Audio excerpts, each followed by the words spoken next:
What's going on YouTube? This is Wayne, and I don't know the name of this channel yet because I'm just making the video and I'm about to make a channel.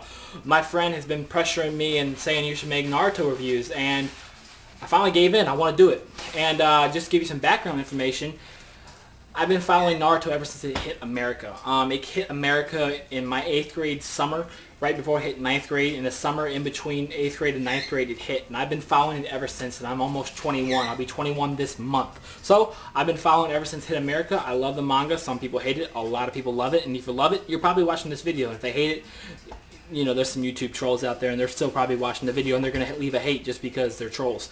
Anyways, give you some background information. Now you know I like the videos, the manga, and I've always been following it. I definitely will be making more videos. This is not going to be the only video, guys. There's going to be many more to come. We'll be covering episodes, box sets, volumes, and books, maybe episodes, everything I can think of, guys. The good stuff, too. But I want to start off with this chapter, and we're going to talk about my predictions in 616, and everybody's pumped up about it. I don't care if you hate Narusaku, you love Narusaku, you're for Naruhina, you're against Naruhina, if you're even for Narusazu, or whatever. Yeah, that's a long story. But, doesn't matter what you're for, you're pumped up about 616 and you want to see what happens because everybody is just, and see, that's one thing. Kishimoto tricks us, and a lot of people are catching on, but they don't want to believe it. But we'll talk about that in a minute. But we're going to talk about 615 first and talk about what happened in the chapter and what's probably going to happen in the future. Probably not all in one chapter, but mainly in the future and in future close chapters. Okay, so Naruto 615 started off with Neji's death. Neji died on Naruto's shoulders, and you know, Hinata was starting to freak out a little. Naruto was freaking out, but Hinata kept her ground. Naruto started to slip. It was a real wake-up call for him. He knew he was in war, but he really didn't know what he had to lose. He did, but he didn't understand it until it hit home. Neji was a close friend to him. It wasn't like Shikamaru or Sasuke or Sakura or anybody, but he was still one of the original Genins. He was pretty close. So, especially, Naruto and Neji, they both grew up a little when they fought back in the original story. Naruto grew up in maturity. Neji had a wake-up call and realized his destiny didn't have to be, you know, what people told him it had to be, and he finally got rid of his curse mark or whatever. And that was pretty cool. As time went on in the chapter, we see everybody just dead on the battlefield, and we see a backflash of Ren and Obito when Ren died, and I think Kishimoto is hinting stuff that's gonna come, and we're gonna talk about that later. And after that, you see all the Genins and Kakashi and Obito. All the Genins are in shock, and everybody just realized that Neji died. It's Neji. So I think we're definitely going to see some serious kick-ass out of Rock Lee coming up very soon. I think he's going to go on a little bit of rampage, maybe hit the 8th gate, and maybe he will be the one to team up with Guy Sensei and kill Madara. Yeah, you can't kill Madara that easily. Anyways, but maybe he'll make some serious attempt to, and maybe, you know, flash some moves we haven't seen yet, and I think that would be pretty cool.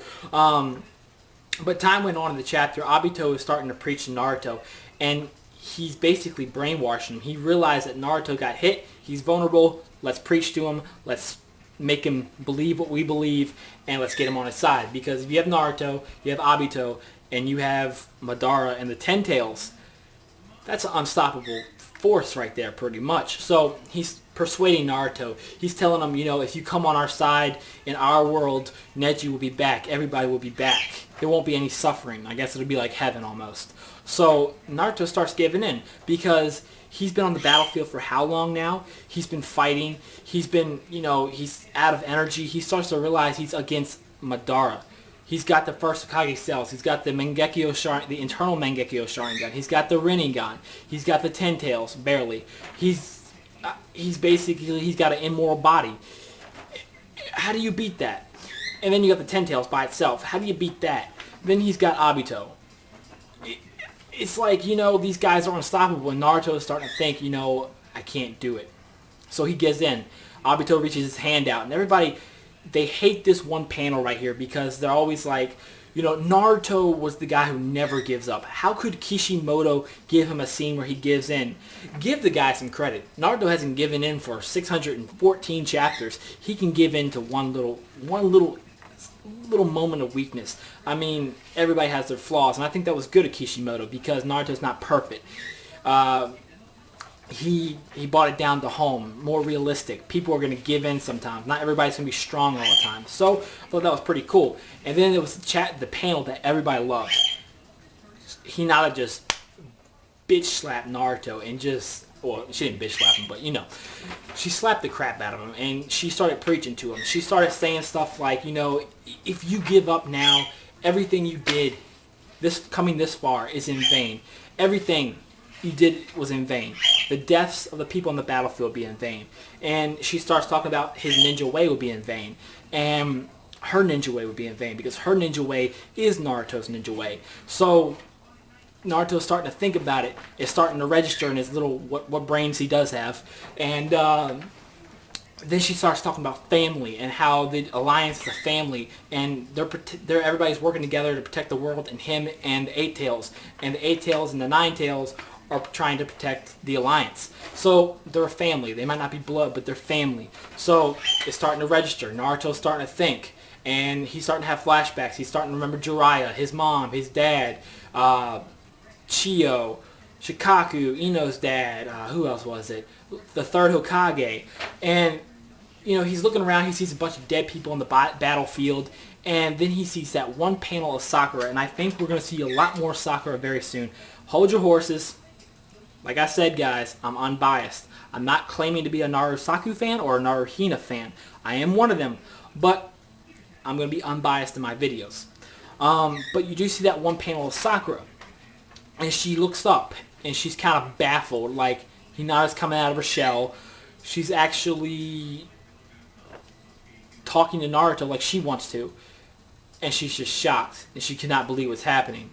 So I think we're definitely going to see more Sakura, and I'm going to get into that in a little more. I got a little prediction going on. But let's talk about this chapter first, then we'll lead into my predictions. Well, you do see that one panel of Sakura, and it makes you lead to know you're going to see more Sakura in the next chapter, probably, in the next 2 chapters.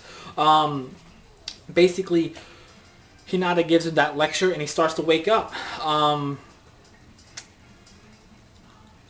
And that's when you see more of everybody. I mean, everybody's predicted it. Madara and Obito are going to go their separate ways. They're going to fall apart. You see Obito, he's getting anxious. You know, he's a kid compared to Madara. Madara's got more battle experience by far, so he knows to be patient. Obito wants to kill him right now. And Madara's trying to warn him, you know, the Jubi, be careful. And Obito's like, the Jubi's strong outside. So what making me think is a flashback of the second Raikage. The only way that Naruto defeated him is when he did that one finger like Chidori looking thing.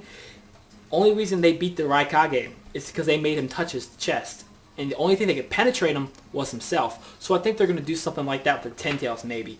Then you see something really cool. Everybody loved it. It was a little bit of comedy into the battle scene to lighten the mood. You see Killer Bee and Asai ride in on a ink hawk, I guess you would call it.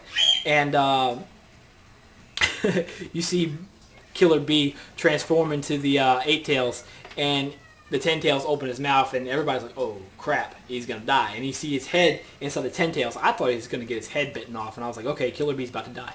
So the next thing you see is Killer Bee just do a Bijubon inside of the Ten Tails. I don't care if it's a Ten Tails. That did some damage. It's internal. They said his external is strong, but internal, it's all organs or whatever inside of a Ten-Tailed demon. I don't know, and I don't want to know. But you see the Biju Bomb blow up into Ten Tails, and you do see the Ten Tails take a little bit of damage. So they start to realize there's a little bit of hope. You see Killer Bee come out. He lost another horn. His teeth are missing. Pretty funny, you know, Killer Bee. Who doesn't like Killer Bee? Be serious.